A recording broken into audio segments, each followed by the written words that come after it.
অনেকদিন পর আজকে জমিতে আসিছি ধান দেখতে। অনেক ভাই আপুরাই কমেন্টস করেন যে আপু আপনারা তো কিসের লেবার লাগে, কিসের মানে কি কাজ করতে লেবার লাগে।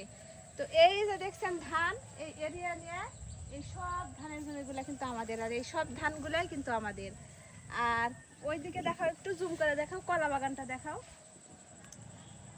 ওই যে দেখছেন কলা বাগান, ওই কলা বাগানটাও কিন্তু আমাদের। আর তার সাথে আমাদের কিন্তু অনেকগুলা পান বাগানও আছে। তো এগুলাতে কাজ করতেই কিন্তু লেবার লাগে। এটা কি ধান? এটা হচ্ছে ভাদ্র মাসে ধান, আমরা গ্রামীণ ভাষায় বলি ভাদ্রা ধান।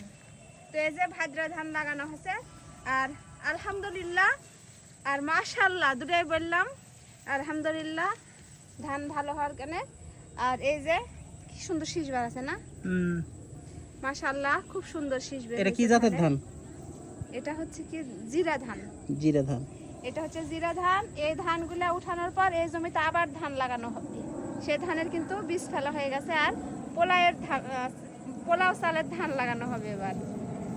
আতপ ধান। হ্যাঁ, আতপ।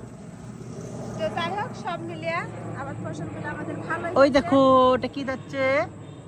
আর ওই দিকে আকাশে প্লেন যাচ্ছে, বাপ তার ছেলেকে কাঁধে নিয়ে আছে, প্লেন দেখাচ্ছে। তো যাই হোক, আমাদের আবাদ ফসলগুলো ভালো হচ্ছে ইনশাল্লাহ। এগুলো বেঁচে একদিন আমরা আমাদের স্বপ্নের বাড়ি বানাবো না? হ্যাঁ। তো সবাই মাশাআল্লাহ বলবেন। দেখ ওইদিকে দেখাও তো, ওইদিকে কেবল ধান লাগানো হয়েছে। আর আমাদের ধান কিন্তু প্রায় মানে সব আর কিছুদিন পর কাটা পড়বে। হ্যাঁ, কিছুদিন পর কাটা পড়বে। আর ওইদিকে আমাদের পেঁপে বাগান আছে। পেঁপে বাগানটা দেখাও, দেখা যাচ্ছে? জুম করলে বোঝা যাবে। হ্যাঁ দেখা যাচ্ছে, ওই তো পেঁপে বাগান। ওইটা হচ্ছে আমাদের পেঁপে বাগান। আর এই সব জমিগুলাই নিছি কিন্তু আমার ফেসবুকের টাকা দিয়ে, তাই না?